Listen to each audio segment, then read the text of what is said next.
Hello guys, welcome back to Pariksha Guru academy. आज लेकर आए हैं आपके लिए जीए जीके के most important question. Guys, video शुरू करने से पहले प्लीज़ हमारे चैनल को लाइक करें, शेयर करें और सब्सक्राइब करना ना भूलें। इसके साथ ही आप हमारे टेलीग्राम चैनल परीक्षा गुरु एकेडमी के नाम से ज्वाइन हो सकते हैं और फेसबुक ग्रुप और व्हाट्सएप ग्रुप को भी ज्वाइन कर लें। चलिए बिना देर करे शुरू करते हैं। पहला क्वेश्चन, आज थोड़ा स्पीड ठीक रखेंगे गाइस, ठीक है? ओके।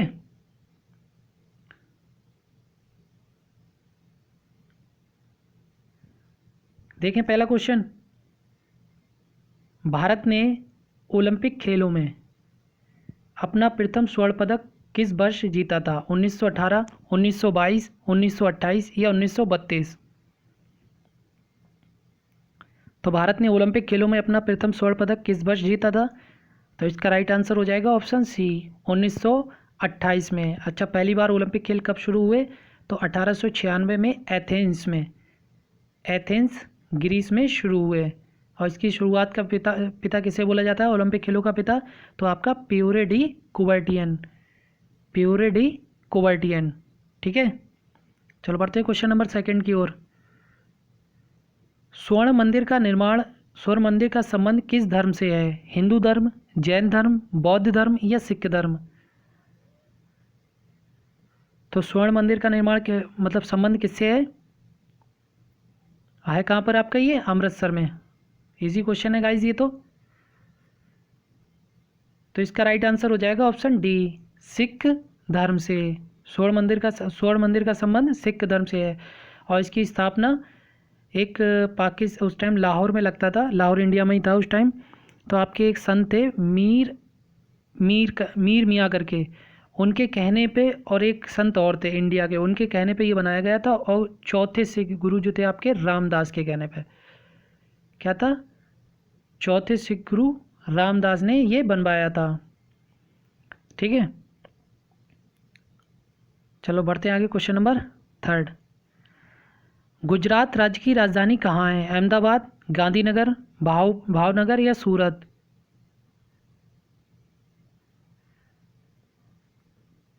तो इसका राइट आंसर क्या हो जाएगा? ऑप्शन बी, गांधीनगर गुजरात राज्य की राजधानी है। वर्तमान में यहाँ के सीएम कौन है आपके?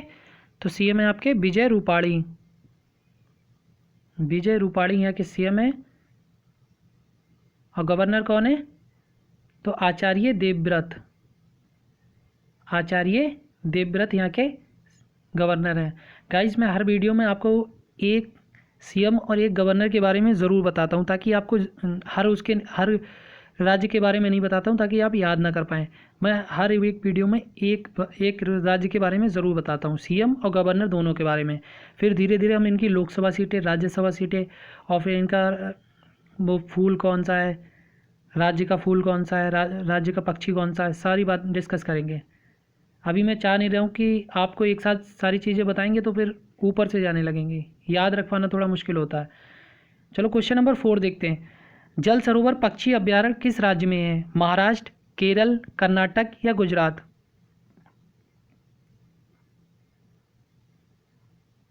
तो जल सरोवर पक्षी अभ्यारण्य कहाँ पर है आपका? तो इसका राइट आंसर हो जाएगा ऑप्शन डी, गुजरात में। क्वेश्चन नंबर 5, अपोलो किस देश के प्राचीन देवता हैं? फ्रांस, मिस्र, यूनान या जर्मनी? तो अपोलो किस देश के प्राचीन देवता हैं? तो इसका राइट आंसर हो जाएगा ऑप्शन सी, यूनान के। अपोलो जो हैं यूनान के प्राचीन देवता हैं। क्वेश्चन नंबर 6, दीपशिखा के रचनाकार कौन है? दिनकर, जयशंकर प्रसाद, निराला या महादेवी वर्मा?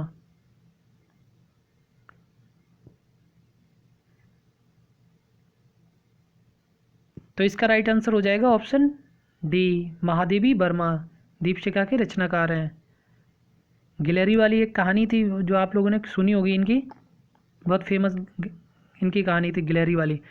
क्वेश्चन नंबर 7, कांडला बंदरगाह किस राज्य में स्थित है? कांडला बंदरगाह कहाँ पर है? महाराष्ट्र, गुजरात, केरल या कर्नाटक?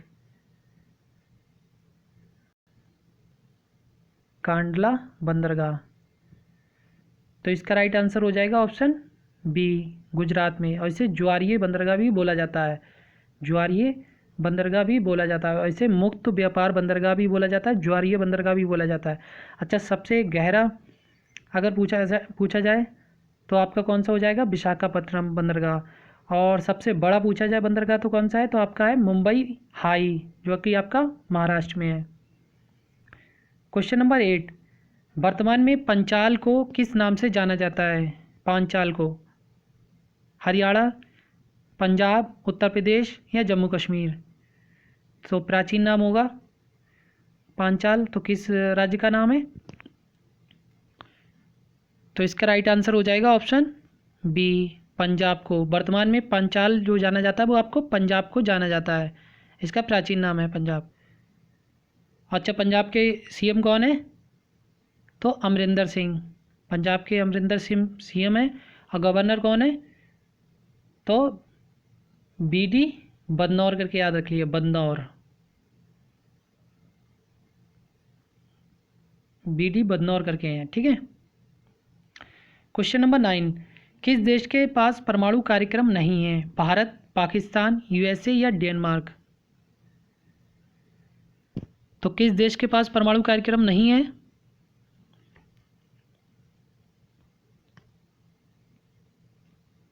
तो इसका राइट आंसर हो जाएगा ऑप्शन डी, डेनमार्क के पास परमाणु कार्यक्रम नहीं है। इसी वजह से ये बहुत खुशहाल देश कहलाया जाता है, क्योंकि यहाँ पर लड़ाई होती ही नहीं है। Question number 10, Harry Potter and the goblet of the fire के लेखक कौन है, J K Rowling, Peter Johnson, Max John या एरिन चार्ल्स। तो हैरी पॉटर के and the goblet of the fire के लेखक कौन है,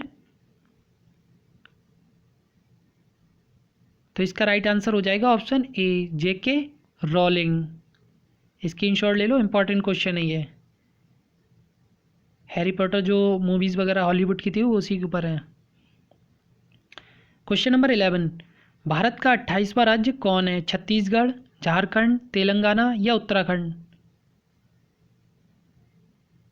चलो मैं एक ट्रिक बता देता हूँ, ये याद रखना, बहुत सारे बच्चों ने सुन भी रखी होगी, CUJT, ठीक है, 1, 9, 15 और ये आपका 2014, ठीक है। इस तरीके से याद रखना, CUJT, ये सारे आपके छत्तीसगढ़, उत्तराखंड, झारखंड, ये आपके सन 2000 में तीनों राज्य बने थे।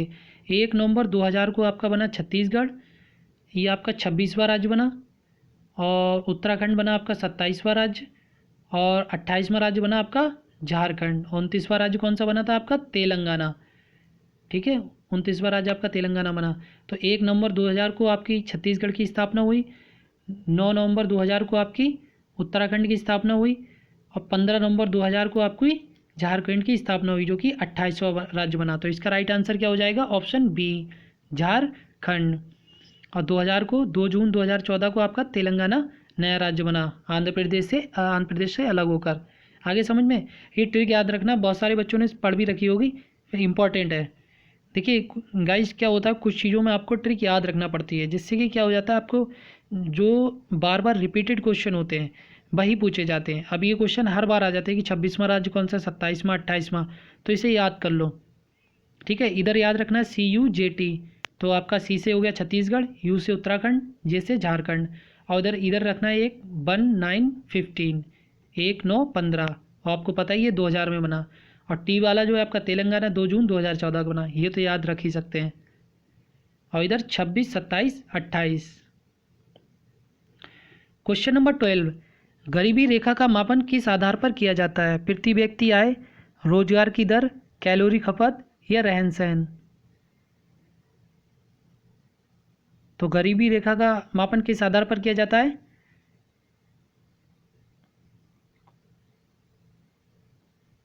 प्रति व्यक्ति आय नहीं होगा इसका राइट आंसर। तो इसका राइट आंसर हो जाएगा ऑप्शन सी, कैलोरी खपत, मतलब कि जितना खर्च होता है वही गरीबी रेखा का अनुमान लगाया जाता है। क्वेश्चन नंबर 13, शक संवत पर आधारित राष्ट्रीय पंचांग का प्रथम महीना है, फागुन, कार्तिक, चैत्र या सावन। तो शक संवत का आधारित राष्ट्रीय पंचांग का प्रथम महीना कौन सा है, तो इसका राइट आंसर हो जाएगा ऑप्शन सी, चैत्र। और लास्ट महीना, अंतिम महीना कौन सा होता है? तो आपका फागुन। ये शक संवत का अंतिम महीना है। क्वेश्चन नंबर 14, टेटनेस किसके संक्रमण के कारण होता है? बैक्टीरिया, विषाणु, प्रोटोजोआ या फफूंदी? तो टेटनेस किसके कारण होता है?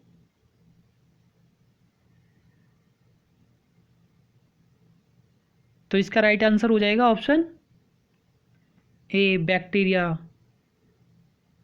बैक्टीरिया मतलब वायरस, वो जीवाणु की वजह से होता है।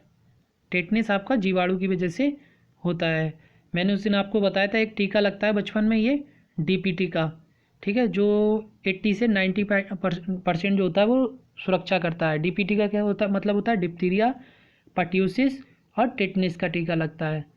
डिप्थीरिया का आपका जो गला घोटू रोग बोला जाता है, सुना होगा, जो गले मतलब सांस वगैरह नहीं आती है, ठीक है। पर्ट्यूसिस आपकी कूफिंग कफ बोलते हैं, जिसे काली खांसी या खांसी बोला जाता है। टिटनेस, आपका जो टिटनेस से होता है क्या है, इसमें आपका जो तंत्रिका तंत्र होता है, नर्वस सिस्टम, वो जाम हो जाता है, इसमें जबड़े वगैरह जाम होने लगते हैं, ठीक है। टेटनेस से क्या होता है, जबड़े वगैरह जो होते हैं जाम होने लगते हैं, तंत्र का तंत्र प्रभावित होता है टेटनेस से। क्वेश्चन नंबर 15, कौटिल्य का अर्थशास्त्र किससे संबंधित है? दर्शन से, आर्थिक से, राजनीतिक से या धर्म से? चलो तीन में से आंसर बताओ।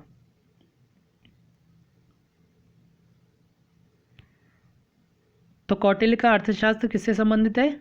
तो इसका राइट आंसर हो जाएगा ऑप्शन सी, राजनीतिक से। ये राजनीति से संबंधित है, आर्थिक से नहीं, राजनीति से, ठीक है। क्वेश्चन नंबर 16 क्या बोलता है? गुजरात का जीवन रेखा किस नदी को कहा जाता है? ताप्ती, साबरमती, लूनी या नर्मदा? थोड़ा सोचकर इसका आंसर देना। तो गुजरात का जीवन रेखा किस नदी को कहा जाता है? तो इसका राइट आंसर हो जाएगा ऑप्शन डी, नर्मदा नदी। नर्मदा नदी निकलती कहाँ है? सतपुड़ा के पास से अमरकंटक से निकलती है, नर्मदा निकलती है और सोन नदी निकलती है, और ये ऊपर को चली जाती है, ठीक है। इस तरीके से यहाँ से निकलती है, मान लो सतपुड़ा की रेंज है ये एमपी का एरिया लग रहा है, ये एमपी का एरिया, तो यहीं से निकलती हुई जाती है ऊपर के लिए, नर्मदा सोन नदी। क्वेश्चन नंबर 17, आदि मानव ने सबसे पहले क्या सीखा? कृषि, विज्ञान, कला या आग जलाना? तो आदि मानव ने सबसे पहले क्या सीखा था? तो इसका राइट आंसर हो जाएगा ऑप्शन डी, आग जलाना। उसके बाद कृषि करना। आग जलाना जो आपका सीख लिया था वो आपका नव पाषाण काल में सीखा था। हालांकि इसे जानता वो बहुत पहले से था, पूरा पाषाण काल से ही, लेकिन सीखा नहीं था उसने। आग जलाना जो सीखा है वो आपका नव पाषाण काल में सीखा है। और कृषि का भी आरंभ कब हुआ था? नव पाषाण काल में हुआ था। क्वेश्चन नंबर 18, दक्षिणी गंगा किस नदी को कहा जाता है? नर्मदा, कावेरी, तुंगभद्रा या गोदावरी? तो दक्षिणी गंगा किसे कहा जाता है? चलो दो में से आंसर दे दो, अब तो दे ही दोगे दो में से आंसर। तो इसका राइट आंसर हो जाएगा ऑप्शन डी, गोदावरी नदी, ठीक है। गोदावरी नदी निकलती कहाँ से है? आपकी पश्चिमी घाट के त्र्यंबकेश्वर, महाराष्ट्र के पास से, पश्चिमी घाट के महाराष्ट्र के पास से त्र्यंबकेश्वर पहाड़ी से निकलती है। ये बाद में जाके कहाँ गिर जाती है? बंगाल की खाड़ी में गिर जाती है। अगर ये पूछ लिया जाए दक्षिण भारत की गंगा किसे कहा जाता है, तो आपका कहा जाता है कावेरी नदी को, याद रखना। दक्षिण भारत की गंगा तो कावेरी नदी को, और अगर खाली दक्षिण की गंगा पूछे तो गोदावरी नदी को। क्वेश्चन नंबर 19, इंडिया हाउस कहाँ स्थित है? अमेरिका, ब्रिटेन, चीन या ऑस्ट्रेलिया? तो इंडिया हाउस कहाँ स्थित है? तो इसका राइट आंसर हो जाएगा ऑप्शन बी, ब्रिटेन में। क्वेश्चन नंबर 20, 42वां संविधान संशोधन अधिनियम किस वर्ष पारित किया गया? 1955, 1965, 1971 या 1976?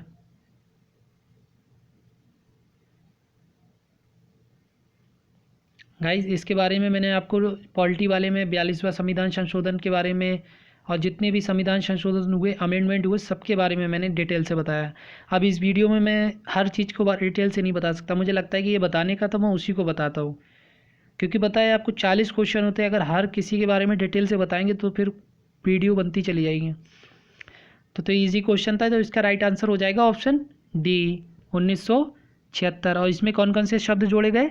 धर्मनिरपेक्ष, समाजवादी, अखंडता शब्द इसमें जोड़े गए 42वें संविधान संशोधन 1976 के द्वारा। क्वेश्चन नंबर 21, यूफ्रेट्स एवं टिग्रिस नदियां कहाँ पर बहती हैं? इराक, सऊदी अरब, ईरान या तेहरान?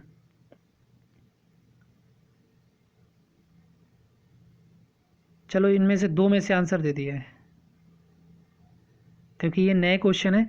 गाइज आपने एक चीज़ नोट की होगी, मैं हर बार क्वेश्चन आपके लिए नए लाने की कोशिश करता हूँ। आपने देखा होगा इतने देर से हम ये प्रैक्टिस सेट लगा रहे हैं डेली जीएस जीके का। तो इसमें क्या है, हर बार मैं चाहता हूँ कि नए क्वेश्चन भी मिलें, जिससे कि आपको थोड़ा सा इम्प्रूवमेंट देखने को मिले। तो इसका राइट आंसर क्या हो जाएगा? ऑप्शन बी, ए, ये ए है, ठीक है। तो यूफ्रेट्स एवं टिग्रिस नदियाँ आपके इराक में बहती हैं। क्वेश्चन नंबर 22, निम्न में से कौन एक कार्यरत व्यक्ति संसद के सदस्य नहीं होते हुए भी संसद की कार्रवाई में भाग ले सकता है? उपराष्ट्रपति, महान्यायवादी, नियंत्रक एवं महापरीक्षक या राज्यपाल?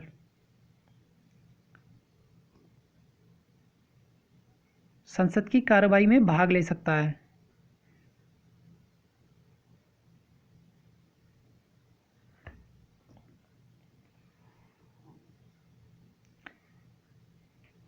क्या बोले सर? ए बी सी तीनों ऑप्शन लग रहे हैं, तो इसका राइट आंसर क्या हो जाएगा? ऑप्शन बी, महान्यायवादी, अटॉर्नी जनरल ऑफ इंडिया बोला जाता है इसे, ठीक है।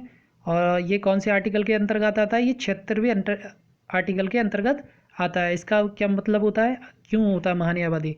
इसका मतलब बस एक ही सीधा सा होता है, ये भी संसद में जो भी काम चलता है उसके कानूनी कार्रवाई पर सलाह देना। ये आपका आ गया कैग, नियंत्रक एवं परीक्षक। इसे कंप्ट्रोलर एंड ऑडिटर जनरल भी बोला जाता है। कंप्ट्रोलर होता है, ठीक है, कंट्रोलर नहीं होता, कंप्ट्रोलर ऑडिटर जनरल। इसकी जो नियुक्ति होती है वो आर्टिकल 148 के तहत होती है। कौन से आर्टिकल? एक मिनट में बताता हूँ आपको। इसकी नियुक्ति आर्टिकल 148 के तहत की जाती है। इसका क्या मकसद होता है? ये इस वजह से होता है, संसद के द्वारा जितने भी मतलब रुपया निकाला जाता है या उधर से उधर करा जाता है, तो उसकी देखभाल करना इसका काम होता है। तो इसका संबंध किससे होता है? विधेयक वगैरह से, ठीक है, रुपए से। और इसका संबंध कानूनी सलाह से होता है। क्वेश्चन नंबर 23, भारतीय संविधान की प्रस्तावना में धर्मनिरपेक्ष, समाजवादी, अखंडता शब्द किस संविधान संशोधन के द्वारा जोड़ा गया? 44वां, 41वां, 43वां या 42वां? अभी मैंने बताया भी था ऊपर। तो इसके राइट आंसर की बात करें तो आपका हो जाएगा ऑप्शन डी, 42वां संविधान संशोधन 1976 के द्वारा जोड़ा गया। चलो देखते हैं क्वेश्चन नंबर 24, किस संविधान संशोधन के द्वारा मतदाता की आयु सीमा को 21 वर्ष से घटाकर 18 वर्ष कर दिया गया? 54वां, 61वां, 59वां या 71वां? तो किस संविधान संशोधन के द्वारा मतदाता की आयु 21 वर्ष से घटाकर 18 वर्ष कर दिया गया? तो इसका राइट आंसर हो जाएगा ऑप्शन सी, 61वां संविधान संशोधन 1989 के द्वारा, ठीक है। चलो बढ़ते आगे। क्वेश्चन नंबर 25, केंद्रीय नमक और समुद्री रसायन अनुसंधान संस्थान कहाँ पर स्थित है? सूरत, भूज, अहमदाबाद या भावनगर? तो केंद्रीय नमक और समुद्री रसायन अनुसंधान संस्थान कहाँ पर है? तो इसका राइट आंसर हो जाएगा ऑप्शन डी, भावनगर, जो कि आपका गुजरात में ही है, ठीक है। चलो बढ़ते आगे क्वेश्चन नंबर 26 की ओर। सिंधु घाटी के सबसे महत्वपूर्ण बंदरगाह लोथल किस नदी पर स्थित है? नर्मदा, भादर, रावी या भोगबा?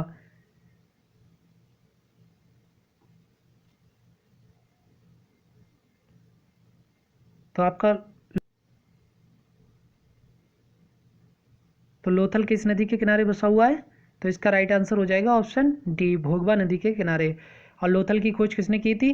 तो आपका 1922 और 23 में, वो 1922-23 में नहीं, 55 के आसपास, मुझे डेट थी करेक्ट याद नहीं, 1955-56 के आसपास रंगनाथ राव ने, किसने? रंगनाथ राव ने लोथल की खोज की। ठीक है, इसमें बहुत सारे बताया गया चावल के बारे में और प्रजापति के बारे में, बहुत सारी चीज़ें बताई गई इसमें। किसी दिन मैं हिस्ट्री की क्लास में आपको सारी चीज़ें बता दूंगा। लज्जा पुस्तक के लेखक कौन है? तस्लीमा नसरीन, सलमान रुश्दी, न्यायपाल या यशपाल? तो लज्जा पुस्तक के लेखक कौन है? मैंने इनके बारे में उस दिन बताया भी था। तो इसका राइट आंसर हो जाएगा ऑप्शन ए, तस्लीमा नसरीन, जो कि बांग्लादेश की हैं। ठीक है, ये गज़ल वगैरह भी गाती हैं, लज्जा पुस्तक की लेखक है। क्वेश्चन नंबर 28, गुजरात की सबसे लंबी नदी कौन है? नर्मदा, ताप्ती, साबरमती या भादर?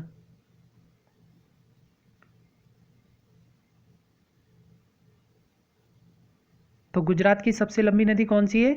तो इसका राइट आंसर हो जाएगा ऑप्शन डी, भादर। अभी मैंने सीएम और गवर्नर के बारे में बता दिया। सीएम कौन है? विजय रूपाणी, और गवर्नर कौन है? आचार्य देवव्रत। क्वेश्चन नंबर 29, भारतीय संविधान में न्यायिक पुनरीक्षण किस देश के संविधान से लिया गया है? इंग्लैंड, फ्रांस, अमेरिका या जर्मनी?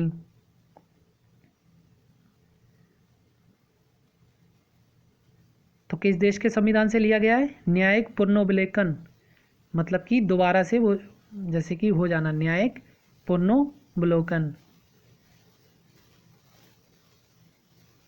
पुनर्विलोकन करके। ठीक है, तो ये कहाँ से लिया गया है? तो इसका राइट आंसर हो जाएगा ऑप्शन सी, अमेरिका से। गाइस थोड़ा सा टाइपिंग में ऊपर नीचे हो गया, लेकिन आपको मैं क्वेश्चन पहले पढ़ रहे हैं, आप उसके बाद आंसर दे रहे हैं। ठीक है, कोई दिक्कत नहीं, हो जाता कभी कभी टाइपिंग में। क्वेश्चन नंबर 30, लोकसभा के अधिवेशन चलने के लिए कोरम होता है 1/10, 1/20, 1/30 या 1/40? तो लोकसभा के अधिवेशन चलने के लिए कोरम क्या होता है? तो इसका राइट आंसर हो जाएगा ऑप्शन ए, 1/10, जो कि आपका आर्टिकल 100 के अंतर्गत आता है। आर्टिकल कितना? 100 के अंतर्गत दोनों सदनों के कम से कम कोई भी अधिवेशन या सत्र चलने के लिए 1/10 सदस्य होना अनिवार्य है। इसी को गणपति कोरम भी बोला जाता है। पॉलिटी में बहुत सारे बच्चों ने पढ़ा होगा इस बारे में। ठीक है, मतलब ये कोई भी सत्र या सदन चलने के लिए लोकसभा, मतलब यहाँ लोकसभा या राज्यसभा दोनों में आर्टिकल 100 के अंतर्गत आता है कि 1/10 सदस्य दोनों का होना अनिवार्य है, तभी चल सकता है। जैसे कि मान लो अभी लोकसभा में 300 है, तो इसका 1/10 कितना हो गया? 30 हो गया, इस तरीके से।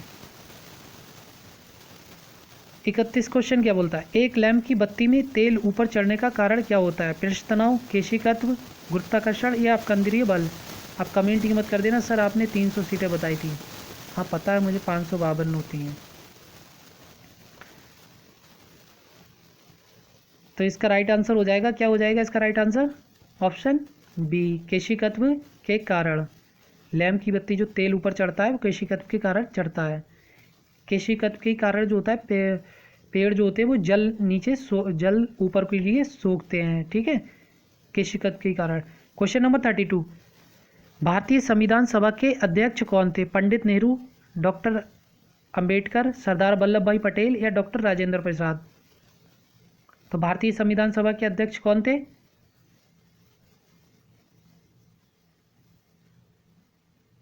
तो इसका राइट आंसर हो जाएगा option D, doctor Rajendra Prasad. 9 दिसंबर 1946 को अस्थायी सदस्य बनाए गए डॉक्टर सच्चिदानंद सिन्हा। उसके 2 दिन बाद 11 दिसंबर 1946 को संविधान सभा के स्थायी अध्यक्ष कौन बनाए गए? डॉक्टर राजेंद्र प्रसाद। उसके बाद ये ही रहे। ठीक है, क्वेश्चन नंबर 33, निम्न में से किस भारतीय महिला ने 2 बार एवरेस्ट पर चढ़ने में सफल रही? आरती शाह, संतोष यादव, जयंती पटनायक या मैरी कॉम?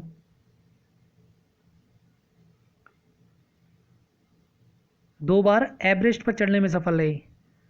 तो इसका राइट आंसर हो जाएगा ऑप्शन बी, संतोष यादव। अच्छा, एवरेस्ट पर चढ़ने वाले प्रथम भारतीय कौन है? तो जेनपिंग थापा, जो कि भारतीय मूल के हैं, वर्तमान में नेपाल में है। ठीक है, लेकिन भारतीय ही माने जाते हैं, भारतीय, पहले भारतीय।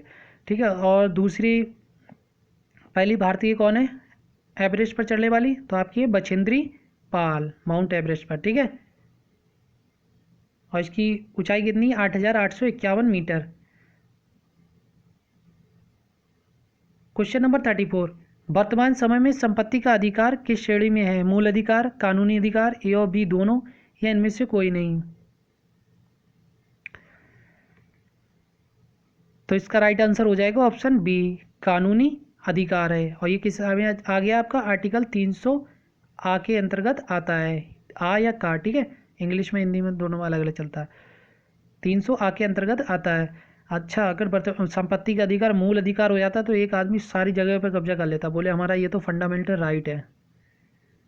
You guys, question number 35, the last supper painting के कृतिकार कौन है? Leonardo da Vinci, Cameron da Vinci, Frederick Laurus, या इनमें से कोई नहीं? द लास्ट सपर, चलो मैं बता देता हूँ इसका आंसर, थोड़ा सा टफ क्वेश्चन है। तो इसका राइट आंसर हो जाएगा ऑप्शन ए, लियोनार्डो दा विंसी। ये यूरोप के बहुत ही प्रसिद्ध पेंटर थे। ठीक है, चित्रकार थे, लियोनार्डो दा विंसी। गाइस देखिए, मैं जो नए क्वेश्चन लाता हूँ मुझे पता है कि वो क्वेश्चन आपसे नहीं हो पाते हैं, लेकिन क्या होता है अगर हम बार बार पुराने क्वेश्चन ही पढ़ते रहेंगे तो फिर हम नए क्वेश्चन कब पढ़ेंगे? तो मैं क्या करता हूँ, पुराने को नए के साथ, नए को पुराने के साथ मिक्स करके क्वेश्चन लाता हूँ, जिससे कि आपको नया भी सीखने को मिले और पुराना भी रिवाइज होता रहे। आप डीमोटिवेट मत हो जाया करो कि सर हमसे क्वेश्चन नहीं हुआ। ऐसे तो देखो, किसी को भी अब मुझे कोई नया क्वेश्चन दे देगा, मुझे अगर उसके बारे में नहीं पता है तो मैं नहीं बता सकता उसके बारे में आंसर। लेकिन हाँ, मैंने जब बहुत सारी चीज़ें पढ़ी होती हैं फिर ऑप्शन देख के कुछ ना कुछ मैं आंसर सही बता देता हूँ। ऐसा होता है सभी के साथ। ठीक है, तो डीमोटिवेट मत होया करो कि सर हम टफ क्वेश्चन आ रहे हैं या ऐसे क्वेश्चन आ रहे हैं। देखो, अगर नए क्वेश्चन पढ़ोगे तभी तो आगे बढ़ोगे, अगर वही क्वेश्चन पढ़ते रहोगे फिर फ़ायदा क्या है? चलो क्वेश्चन नंबर 36 से देखते हैं, बारह मासा के रचनाकार कौन है? धनानंद, कबीर, निराला, या मलिक मोहम्मद जायसी? तो बारह मासा के रचनाकार कौन है? तो इसका राइट आंसर हो जाएगा ऑप्शन डी, मलिक मोहम्मद जायसी। क्वेश्चन नंबर 37, राज्य सरकार के राजस्व का मूल स्रोत क्या है? बिक्री कर, निगम कर, मनोरंजन कर, या उपहार कर? तो राज्य सरकार का जो राजस्व होता है उसका मूल स्रोत क्या है? तो इसका राइट आंसर हो जाएगा ऑप्शन ए, बिक्री कर। इससे ज़्यादा इनकम होती है। क्वेश्चन नंबर 38, कपास का सबसे बड़ा उत्पादक देश कौन है? अमेरिका, चीन, भारत, या ऑस्ट्रेलिया? तो कपास का सबसे बड़ा उत्पादक देश कौन सा है? तो इसका राइट आंसर हो जाएगा ऑप्शन बी, चीन सबसे बड़ा कपास का उत्पादक है। कपास किस मिट्टी में होती है? तो आपकी काली मिट्टी में होती है। कपास जो होती है वो वाइट होती है, तो इसमें से काला सफ़ेद का जोड़ बनेगा, तो ये काली मिट्टी में होती है। ठीक है, इस तरीके से याद कर लिया, फिर याद हो जाता है बहुत आसानी से ट्रिक बना के। क्वेश्चन नंबर 39, औरंगजेब की माँ का क्या नाम था? मेहरुन्निसा, मुमताज महल, सायना बानो, या कलिका बानो?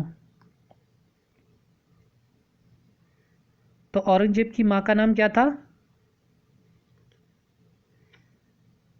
तो इसका राइट आंसर हो जाएगा ऑप्शन बी, मुमताज महल। इन्हीं की याद में शाहजहाँ ने क्या बनवाया था? ताजमहल बनवाया था, जो कि कहाँ स्थित है? आगरा में स्थित है। ये वाइट संगमरमर से बना हुआ ताज है। ऐसा बोलते हैं कि जो बारिश की पहली बूंद होती है वो उनकी कब्रगाह पर गिरती है। ठीक है, जो जैसे कि बराबर बराबर में कमरे मुमताज महल और शाहजहाँ की, तो बारिश की पहली बूंद होती है तो फिर वो वहीं पर गिरती है। अब हालांकि मैंने प्रैक्टिकल नहीं देखा, लेकिन लोग ऐसा बताते हैं। क्वेश्चन नंबर 40, शक संवत पर आधारित राष्ट्रीय पंचांग का अंतिम महीना है? फागुन, सावन, चैत्र, या कार्तिक? तो शक संवत का आधारित राष्ट्रीय पंचांग का अंतिम महीना कौन सा है? तो इसका राइट आंसर हो जाएगा ऑप्शन ए, फागुन इसका अंतिम महीना। पहला महीना कौन सा है आपका? चैत्र। ठीक है, गाइस वीडियो कैसी लगी लाइक करें, शेयर करें और सब्सक्राइब करना ना भूलें। और जो लोग भी नए हैं वो चैनल को सब्सक्राइब ज़रूर कर लें, बेल आइकन को दबा लें, जिससे कि हमारे आने वाली वीडियो का नोटिफिकेशन आपको मिल जाएगा। तो इसके साथ ही आप परीक्षा गुरु एकेडमी लिखकर, परीक्षा गुरु आपको हिंदी में लिखना है इस तरीके से, ठीक है, परीक्षा और फिर इंग्लिश में लिखना है गुरु, परीक्षा गुरु एकेडमी के नाम से जुड़ सकते हैं टेलीग्राम से। इस पर आपको बहुत सारे नोट्स वगैरह भी मिलते रहते हैं, हैंड राइटेड नोट्स, और इसकी पीडीएफ भी मिल जाएगी विद आंसर के साथ, ठीक है। जैसे फागुन इसका आंसर है तो इसका आंसर लगा हुआ आपको मिलेगा पीडीएफ में, वो आप बाद में नोट कर लिया करो अपनी कॉपी में, जिसमें भी नोट करना चाहो पढ़ भी सकते हो बाद में, फिर उसमें टेलीग्राम में ही रहता है। इसके अलावा आप फेसबुक ग्रुप और व्हाट्सएप ग्रुप से भी ज्वाइन कर लें, जुड़ सकते हैं, ठीक है। घर पर रहें, सेफ रहें। गाइज आपको पता है हमारे यहाँ कितने केस हो चुके हैं, 90,000 से ऊपर केस पहुँच चुके हैं। आपको ये हैरानी होगी कि हम लोगों ने चाइना को 85,000, चाइना के केस बढ़ नहीं रहे, चाइना को हमने पीछे छोड़ दिया है। अब आप सोचो अभी 3 महीने तक हम लोग ये सोचा है कि चाइना में इतनी भयंकर दवाई, इतनी भयंकर दवाई, अब देखो कितनी तेज़ी से केस इंक्रीज़ हुए हैं। तो इस वजह से कोई भी नया बंदा अगर बाहर से आए तो आप उससे बिल्कुल भी ना मिलें। आपको पता है मज़दूरों की स्थिति क्या है, लगभग अभी मैं उस रिपोर्ट पढ़ा था 76 मज़दूरों की मृत्यु हो चुकी है, यही एक्सीडेंट के द्वारा। आपको पता है वो औरैया में, जो अपने यूपी में औरैया में एक एक्सीडेंट हो गया तो उसमें बहुत सारे मज़दूर मारे गए, 26 यानी 35 मज़दूर। तो अब तक 76 मज़दूर मारे जा चुके हैं, समझ रहे, सिर्फ एक्सीडेंट की वजह से, कहीं गिरने की वजह से, कहीं पटरी पे, बहुत सारी चीज़ें हैं, ठीक है। तो इस वजह से और कोई भी बाहर से, दिल्ली, बॉम्बे या पश्चिम बंगाल बाहर से लोग आ रहे हैं तो किसी से मिले ना, stay at home. Okay bye.